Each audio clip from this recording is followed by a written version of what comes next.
తిరిగి BCN news కి స్వాగతం. ఎలుకల నిర్మూలనతోనే అధిక దిగుబడి సాధ్యమని మండల వ్యవసాయ శాఖ అధికారి రాజేష్ పేర్కొన్నారు.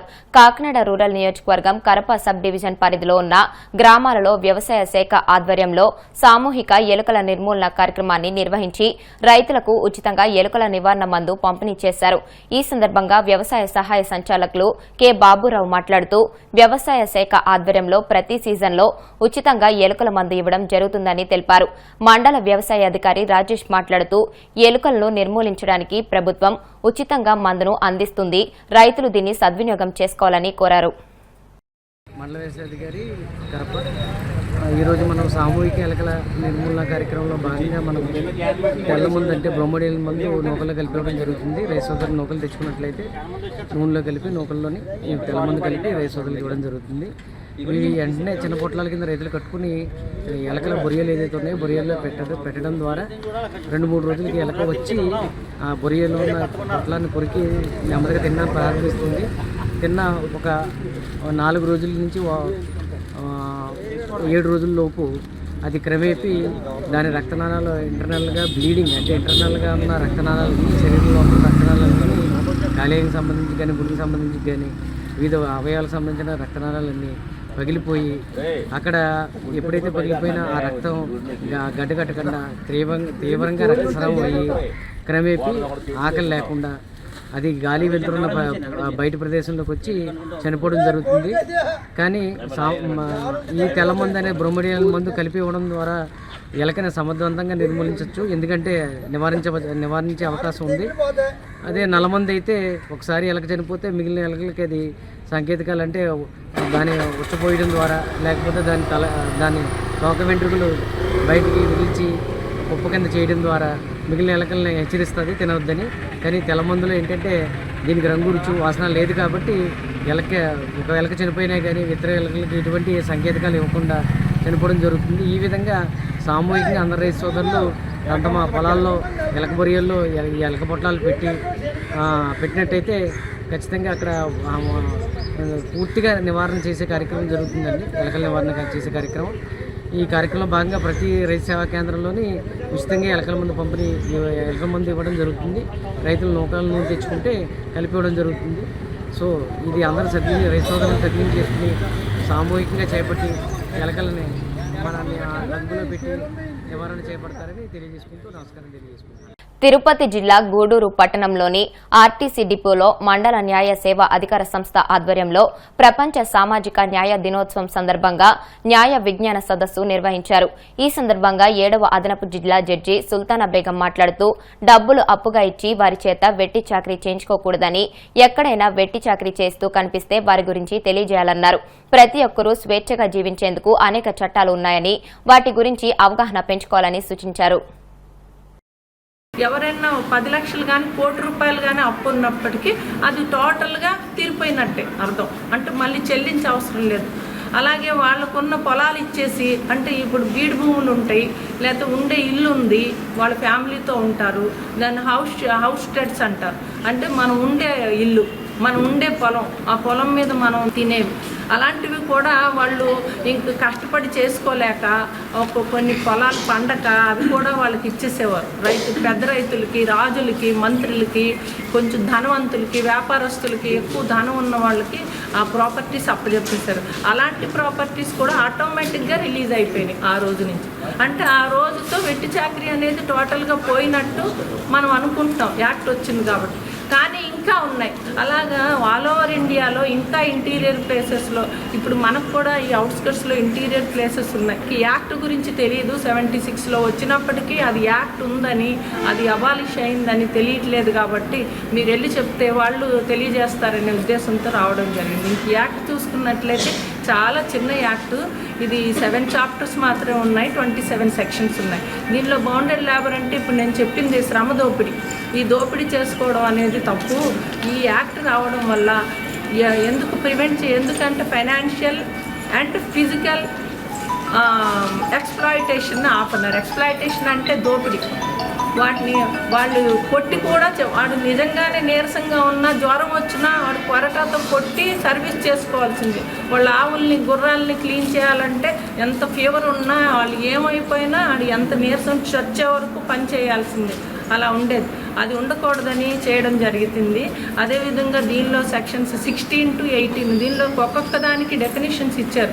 అసలు లేబర్ అంటే ఏంటి, డెట్ అంటే ఏంటి, అప్ అంటే ఏంటి. అప్ అంటే అది వస్తుపరంగానే ఇవ్వచ్చు, ధనం పరంగానే ఇవ్వచ్చు. అలాగా అబాలిషన్ అంటే ఏంటి, లేబర్ బాండెడ్ లేబర్ అంటే ఏంటి, అలా ప్రతి ఒక్కొక్క పదానికి డెఫినేషన్స్ ఇచ్చుకుంటూ పనిష్మెంట్స్ కూడా ఇచ్చడం జరిగింది. ఆ పనిష్మెంట్ అనేవి సెక్షన్ 16 to 18 ఉంటాయి. ఆ 16 to 18లో పనిష్మెంట్ ఇలా బౌండెడ్ లేబర్ లాగా అప్పిచ్చి వాళ్ళ దగ్గర నుంచి శ్రమను దోపిడీ చేసుకున్నట్లయితే ఇప్పుడు మన జడ్జి గారు చెప్పారు 3 సంవత్సరాల జైలు శిక్ష, దాంతోపాటు 2000 జరిమానా వేయడం జరుగుతుంది. అది నిజంగా మా నోటీస్కి వచ్చినట్లయితే అలా చేసి వాళ్ళని శిక్షించడం అనేటువంటిది జరుగుతుంది. ప్రతి జిల్లాలో కూడా ఒక కమిటీ ఉంది.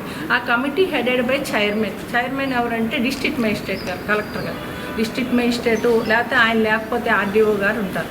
ఆయన చైర్మన్గా ఉంటారు. దానిలో ఒక కమిటీ అంటే ఒకళ్ళే కాదు కదా, ఒక గ్రూప్ ఆఫ్ పర్సన్స్ ఉంటారు.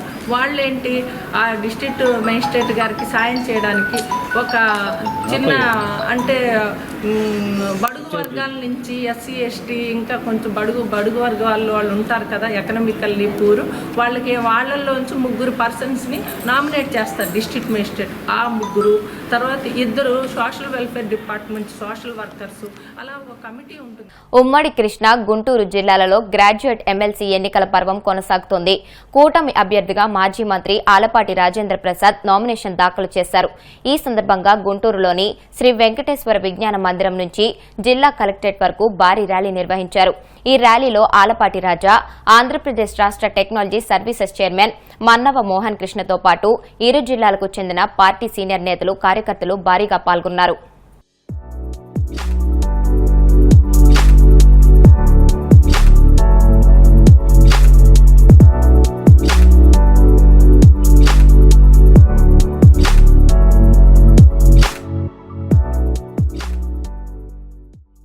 ఈ నెల 10వ తేదీన అన్ని ప్రభుత్వ పాఠశాలల్లో విద్యార్థులకు డీవార్మింగ్ మాత్రలు వేసేందుకు ఏర్పాట్లు చేయడం జరిగిందని ఎంపీడీఓ అనుపమ వైద్యాధికారిని సౌజన్య పేర్కొన్నారు.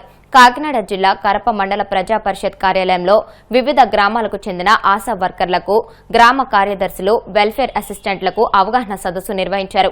ఈ నెల 10వ తేదీన జాతీయ నులిపురుగుల దినోత్సవం సందర్భంగా 19 ఏళ్ల వయసులోపు పిల్లలందరికీ ఆల్బెండజోల్ మాత్రలను చప్పరించి మింగించాలని పేర్కొన్నారు. పాఠశాలలకు వెళ్లని పిల్లలకు, బాలులకు అంగన్వాడీ కేంద్రాల్లో మాత్రలు అందుబాటులో ఉంటాయని, తప్పనిసరిగా వేయించాలని చెప్పారు. నులిపురుగుల నివారణ కోసం మొత్తం మన మండలంలో ఉన్నటువంటి అన్ని ప్రభుత్వ మరియు ప్రైవేటు కళాశాలల్లోనూ, అలాగే అంగన్వాడీలు, తర్వాత కాలేజీల్లో ఎక్కడ పిల్లలు ఉన్నా సరే వాళ్ళకి ఈ ఆల్బెండోజోల్ టాబ్లెట్స్ మనం వేయడం జరుగుతుంది. ఆ కార్యక్రమంలో భాగంగా మనకి ఈ సంవత్సరం ఫిబ్రవరి 10వ తేదీన ఈ కార్యక్రమాన్ని నిర్వహించడం కోసం మంత్రులు ఇవ్వడం జరిగింది. అయితే ఈ కార్యక్రమం కోసం మండల లెవెల్ కమిటీ మనకి తెలుసు, డాక్టర్ గారు అలాగే మండల ఎడ్యుకేషన్ ఆఫీసర్ గారు, మీరు అందరూ కలిసి ఒక కోఆర్డినేషన్ మీటింగ్ కండక్ట్ చేసుకోమని మనకి ఇన్స్ట్రక్షన్స్ ఇవ్వడం జరిగింది. ఆదేశాల ప్రకారం ఈరోజు ఈ మీటింగ్ నిర్వహించడం జరుగుతుంది. దీనికి సంబంధించి ఫిబ్రవరి 10వ తేదీన పిల్లలందరికీ వేసిన తర్వాత ఎవరైనా మిగిలిపోతే కనుక వాళ్ళకి 17వ తేదీన వేయడం జరుగుతుంది. ఇందులో మనకి స్కూల్స్ కి సంబంధించింది కాబట్టి మండల ఎడ్యుకేషన్ ఆఫీసర్ గారిని మనం అందరూ ఏఎన్ఎంస్ కూడా మీ కార్యదర్శులు, అలాగే వెల్ఫేర్ అసిస్టెంట్స్, మహిళా పోలీసులు, అంగన్వాడీ టీచర్స్ వీళ్ళందరినీ కూడా మీరు కోఆర్డినేట్ చేసుకుని టాబ్లెట్స్ ఆ కన్సల్ట్ హెచ్ఎంస్ కి స్టాక్ అది డాక్టర్ గారు మనకి హ్యాండ్ ఓవర్ చేసిన తర్వాత నేషనల్ డివార్మింగ్ డే ఈ ఎన్డీడీ ప్రోగ్రామ్ అనేది ప్రతి ఇయర్ మనకి కొత్తది కాదు, రొటీన్ గా జరుగుతున్న ప్రోగ్రామ్. కాకపోతే ఎందుకు అనేది దీనికి మనం నేషనల్ ప్రోగ్రామ్ యాక్చువల్గా దీనికి ఎందుకు ఇంత ఇంపార్టెన్స్ ఇస్తున్నాము అని చెప్పేసి అంటే కనుక ముఖ్యంగా పిల్లలకి ఇమ్యూనిటీ అనేది తగ్గిపోయి ఎక్కువగా రోగాల బారిన పడడానికి కారణం పోషకాహార లోపం. అందులో ముఖ్యంగా ఐరన్ డెఫిషియన్సీ ఎనీమియా. ఈ ఐరన్ డెఫిషియన్సీ ఎనీమియా అంటే దానికి రీజన్ ఈ నులిపురుగులు అనేవి, అంటే చేతులు అపరిశుభ్రత అయితే కానివ్వండి, లేకపోతే చెడు అలవాట్లు అంటే నోట్లో అవి చేతులు వేళ్ళు అపరిశుభ్రమైన వేళ్ళు పెట్టుకోవడం చిన్నపిల్లలు, ఇలాంటి ఏదైనా కారణం కావచ్చు. పిల్లలు ఎక్కువగా రక్తహీనతకి కారణం అయితే ఈ నులిపురుగులు అనేది మనం చెప్పుకోవచ్చు.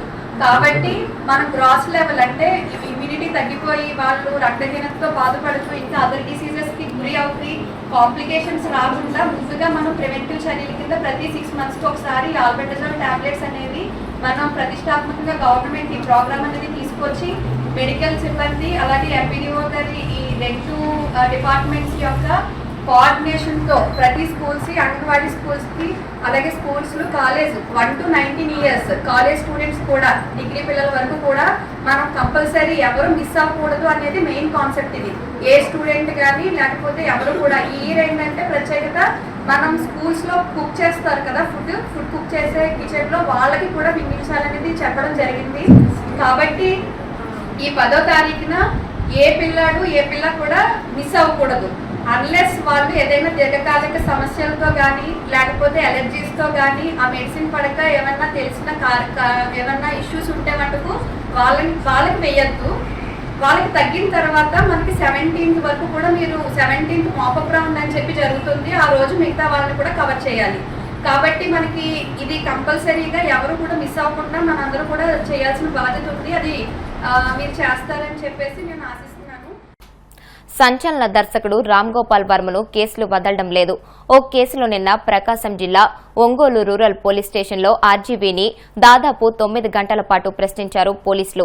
ఇదే సమయంలో మరో కేసులో ఏపీ సిఐడి పోలీసుల నుంచి వర్మ నోటీసులు అందుకోవాల్సి వచ్చింది. ఈ నెల 10వ తేదీన గుంటూరులోని సిఐడి కార్యాలయంలో విచారణకి హాజరు కావాలంటూ ఆ నోటీసులో పేర్కొన్నారు. 2019లో కమ్మరాజ్యంలో కడపరెడ్లు సినిమా తీశారు ఆర్జీవీ. అయితే తమ మనోభావాలు దెబ్బతీసే విధంగా సినిమా తీశాడంటూ గత ఏడాది తెలుగు యువత రాష్ట్ర అధికార ప్రతినిధి బండారు వంశీకృష్ణ సిఐడి కార్యాలయంలో ఫిర్యాదు చేశారు. ఈ నేపథ్యంలో డైరెక్టర్ రామ్ గోపాల్ వర్మకి Guntur CID CI Tirumala Rao notice జారీ చేశారు. వార్తలు ముగించే ముందు ముఖ్యాంశాలు మరొక్కసారి.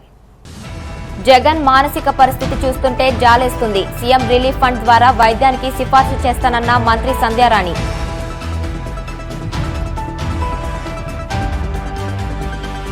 సచివాలయ వ్యవస్థను చంద్రబాబు నిర్వీర్యం చేశారు. ఏపీ ఎన్జీఓ మాజీ అధ్యక్షుడు నలమూరి చంద్రశేఖర్ రెడ్డి ధ్వజం.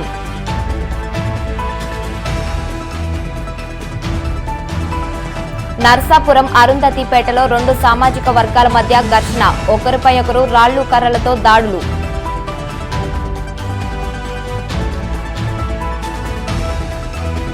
గోవింద నామస్మరణతో మార్మోగ్న కోనసీమ తిరుమల. వాడపల్లి వెంకన్న దర్శనానికి పోటెత్తిన భక్తజనం. ఈ వార్తలు ఇంతటితో సమాప్తం. మరిన్ని వార్తల కోసం BCN digital YouTube channel, Facebook page ని ఫాలో అవ్వండి. అప్డేటెడ్ వార్తల కోసం ప్లీజ్ సబ్స్క్రైబ్.